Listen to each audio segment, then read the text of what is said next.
understanding this business of the shortcut versus the long cut, or the shortcut versus the longissima via, is important because that determines whether we go down one road or the other. So it determines whether we go down the road of conscious suffering or unconscious suffering. So unconscious suffering is suffering in which we're going round in circles the whole time. We're on a treadmill. So it's suffering from which no growth comes. Whereas conscious suffering, we might say, is also, it is growth. Conscious suffering is growth. It's the pain of growth. So unconscious suffering is the suffering that comes when we run away from life, or run away from growth, we could say. Whilst conscious suffering is life. So if we're consciously suffering, we're not running away from life. We might be suffering from it, but we're not running away from it.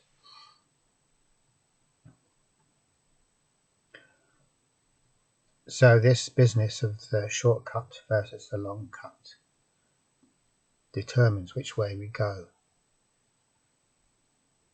whether our suffering is fruitful or futile.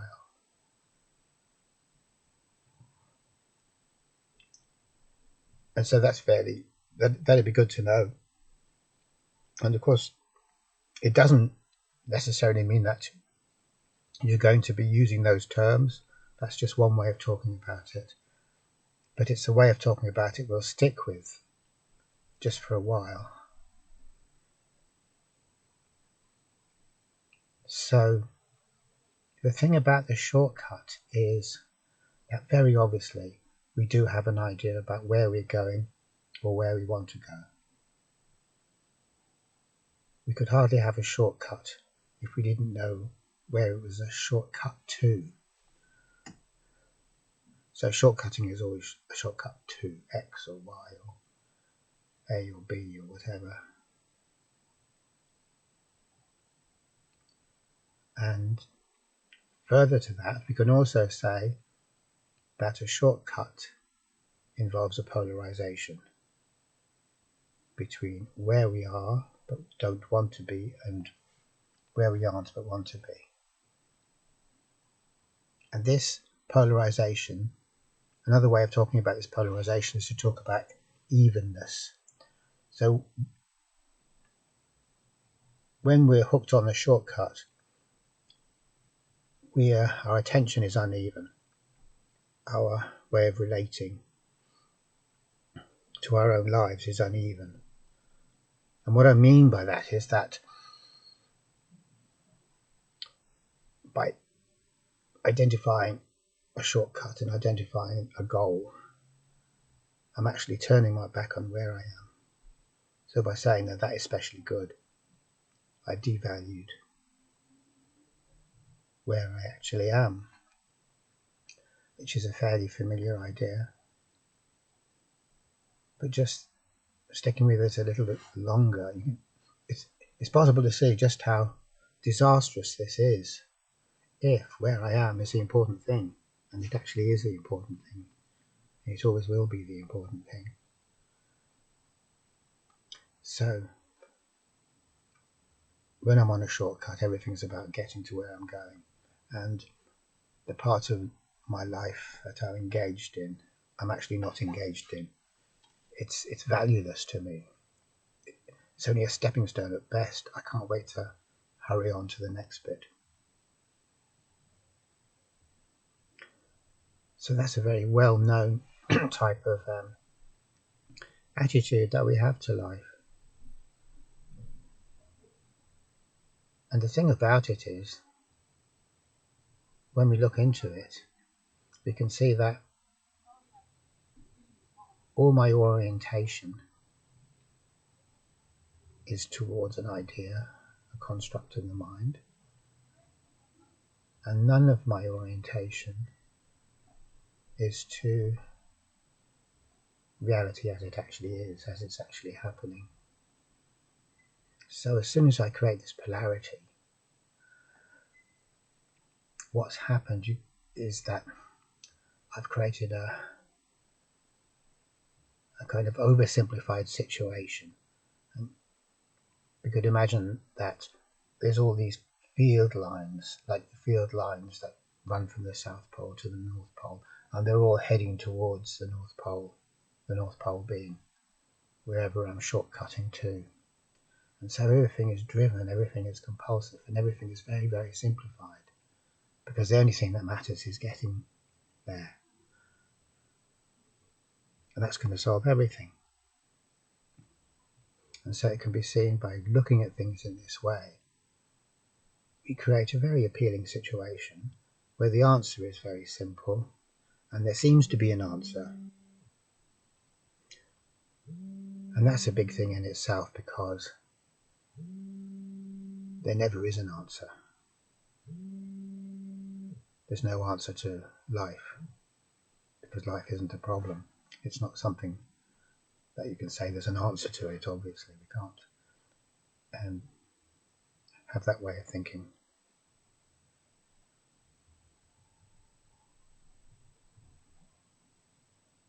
But it's very, very appealing all the same.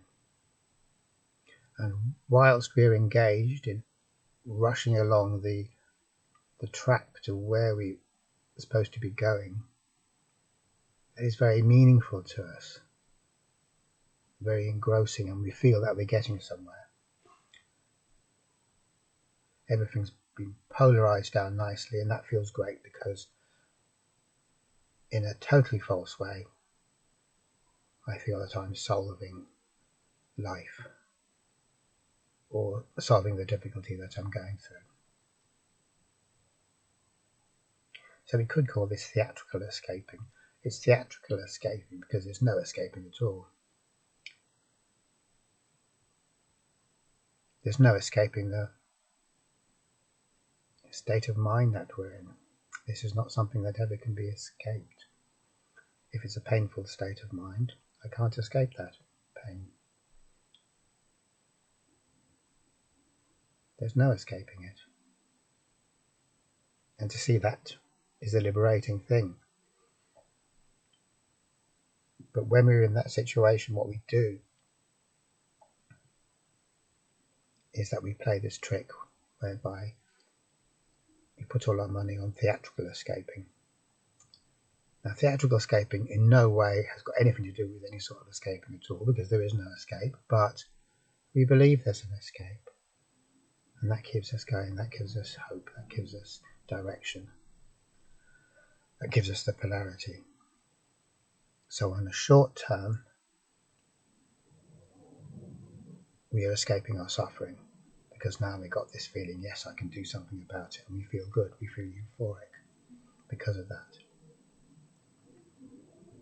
And even if I'm not euphoric happy, I'm euphoric in the sense that there's relief, because at last there's something I can do, there's a road that lies ahead of me.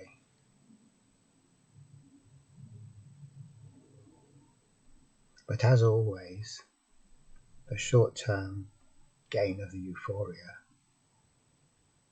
is bought at a prohibitive cost, which is long-term pain, which is greater pain, greater suffering than I would have experienced otherwise. Because by putting all my money on theatrical escaping, I turn my back on the present moment. And the present moment is where the help is coming from, even if it is where the pain is.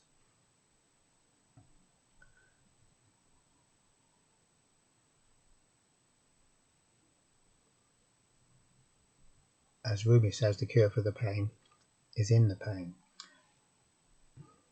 Now that's very easy to say, well, that's just like some little inspirational quote that you can stick up on your Facebook page or whatever.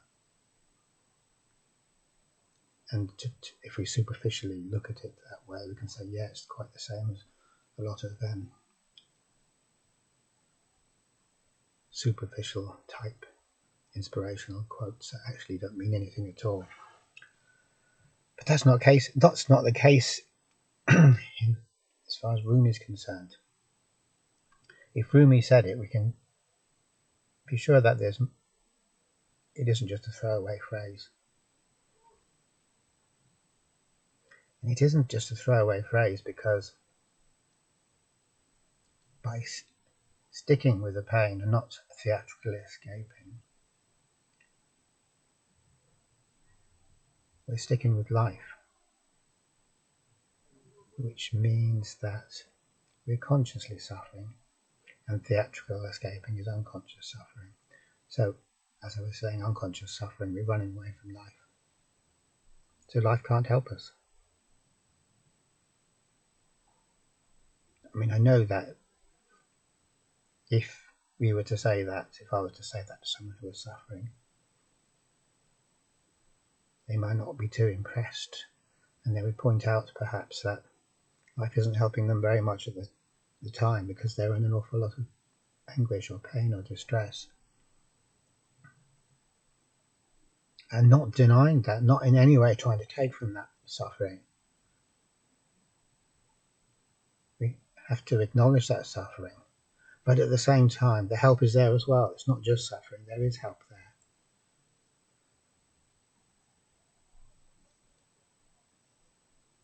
Because if help isn't in reality itself, then where the hell is it going to be?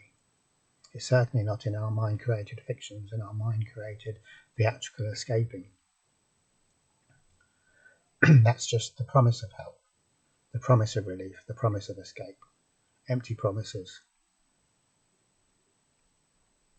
just as a politician would make, just as someone telling you, someone trying to sell you something would make. So the world is full of empty promises like that, and we think that a mind-created promise, we're so adapted to this world of the mind-created virtual reality that we think the mind's promises are the same thing as what is being promised, but they're not. There's nothing in them, obviously. So even though there is suffering in actually living one's life, however, if your life is at that point involving a lot of suffering, we also know that there is other stuff in life as well apart from suffering. And clearly we may not know it at the time because acute pain has a way of driving everything away apart from the pain. We can't really see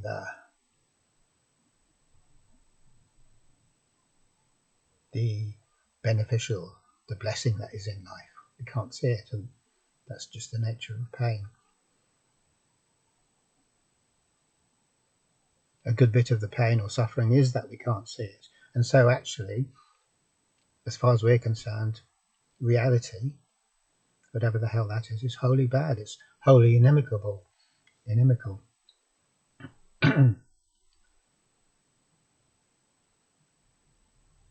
Reality is bad. And in a subjective way, that is true. But despite the fact that we can't see anything else to reality than that, there is something else. And what there is the possibility of growth. Okay, so we may say, well, growth is painful and I don't want it. And it's us saying that growth is painful and we don't want it and believing it, and it's because of our resistance that growth is so painful. That is how growth is so hard, because we're fighting against it. But the beauty of the situation, which again we don't appreciate, and that's okay that we don't appreciate it. There's no one saying we have to appreciate it, everything all the time. But the beauty of the situation is that if I'm actually engaged in living my life as it is without putting everything on theatrical escaping the whole time, then what inevitably happens, as I was saying at the end of the last episode, is that we will grow. There's no way that we cannot live our actual life as it's actually happening and not grow as a result. And so even though we don't want to grow, and we're saying I don't want to, and we're going against our will, we do grow. And we can look back and say, yeah, gosh, I can see that now. We can't see it at the time, but it doesn't matter if we can see it at the time. It's not necessary for us to see it, and it's not necessary for us to rubber stamp the process and say, yeah, okay, I approve of this. Life doesn't need our approval. But in a way, what we could say is that life may not need our approval, but in order for it to help us, we have to be not engaged in theatrical escaping the whole time. Theatrical escaping being shortcutting, trying to take a shortcut. Shortcuts are good sometimes. If you're going through town and you're avoiding a load of traffic and you found a shortcut, that's great. But psychologically speaking, or in terms of life, there are no shortcuts. And the belief in shortcuts is our curse. It's as simple as that, really, this pernicious belief that there must be a shortcut, which will be echoed back at us by every phony healer and quack we meet along our journey, who are very intent on selling us a shortcut. Well, they're intent on selling the idea that they're selling a shortcut. No one's going to pay money for a not shortcut. Like if I say to you, there is no shortcut, but there is the long road, the road with no shortcuts, which isn't a shortcut, you're not going to give me 150 euros for that. Thanks very much, buddy. It's really helped me a lot. Because what I wanted was a shortcut. I didn't want to be told that there aren't any shortcuts. So there's a big process that needs to go on before we can start not being intoxicated by theatrical escaping the whole time. When we realise that there's no way around it, but we go through it instead, because if there's no way around it, then sure, we'll go through it.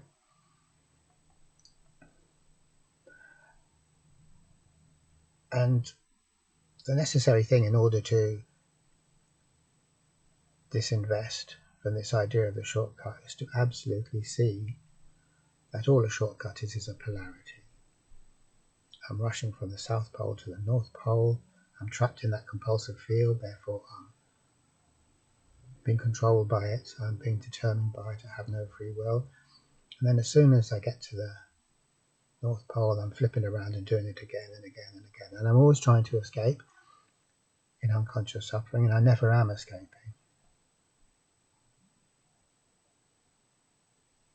So when we get that, then the idea loses appeal. It loses its appeal to us. So the element of insight is crucially important.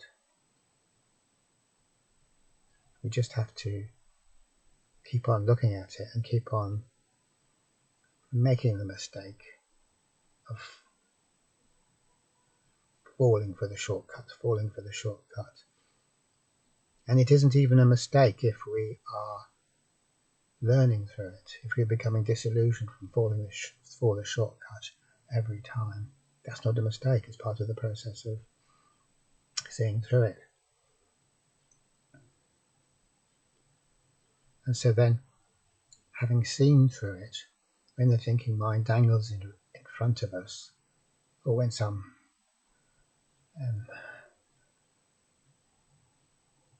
therapist dangles it in front of us, or some private counsellor or psychotherapist or private psychologist or psychologist working in the health system dangles it in front of us, we know not to go for it, because instead what we need is what we're actually going through already, without any special artificial situations being provided for us. And all we need to do, so it's not a question of what we need to do, but all we need to do is to not do, i.e. not look for a shortcut. So this is not doing. And as we get better to not do, we don't look for a shortcut. We spend less time looking for shortcuts. We have less commitment to the idea of a shortcut. And in this way, life itself helps us.